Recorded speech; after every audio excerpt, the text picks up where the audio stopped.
Well, hello guys. Pull up a chair. Let's just talk a while. You know, every now and then I like to do a kind of a recce in my brain to just kind of get the overall state of things the way they are. But of course, this is just what I think.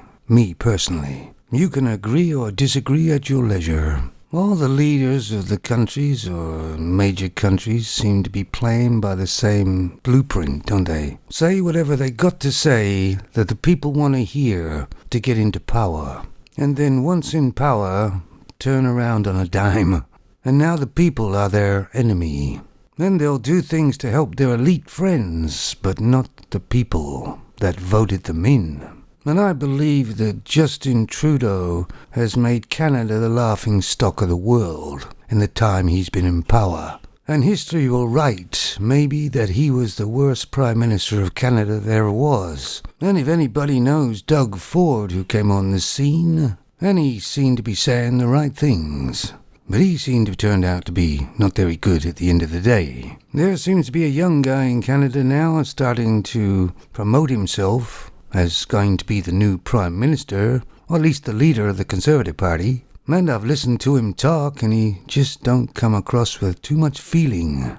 And I believe he's just saying what people want to hear. No, the only person I've seen actually go visit with the truckers in Ottawa is Maxime Bernier. And he does talk with feeling. He actually cares. But that's up to the Canadians. They may see it differently. But all these people seem to be as nice as pie until they get into power. Then they know best. Take a look at Macron of France. Lots of people in France actually hate him. And of course, many years ago, when France didn't like a leader, they got rid of him. But you see, they've taken the power away from the people. And that's what the Freedom Convoy is all about. The people want to get their power back. And what about the Premier of New Zealand? She'll go down as a crazy lady, I'm sure. And I think she thinks that New Zealand is full of all sheep, because she's trying to herd them like sheep.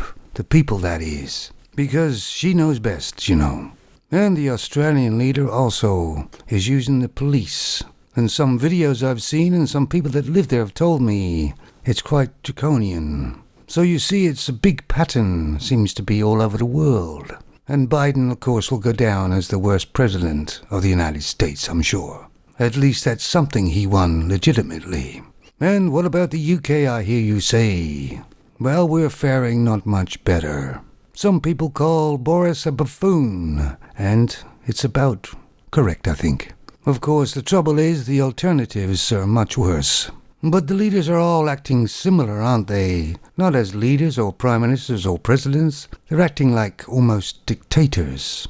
And everything seems kind of doom and gloom, doesn't it? Hell, I bought a lottery ticket and even didn't win on that either. But something has brightened my day slightly, and that's what's happening in Canada. And not just in Ottawa, but all over Canada. Which has given me a ray of sunshine, a ray of hope.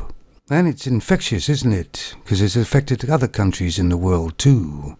I may be in the UK, but I am Canadian. And I put a Canadian flag on my car. Lots of people around here probably think I'm absolutely nuts. But I don't care. You see, the thing is, you should be proud of the country you were born in and where you come from. But a lot of people aren't nowadays, are they? Because they have no reason to be.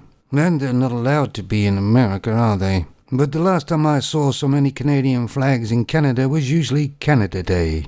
And if nothing else and nothing becomes of this Freedom Convoy, I'm still proud to be a Canadian again. Because this will be remembered for a long time to come. Anyway, guys, it's just my 2 cents, just my thoughts. You got any? Just put them in the comments below. You take it easy, fellas.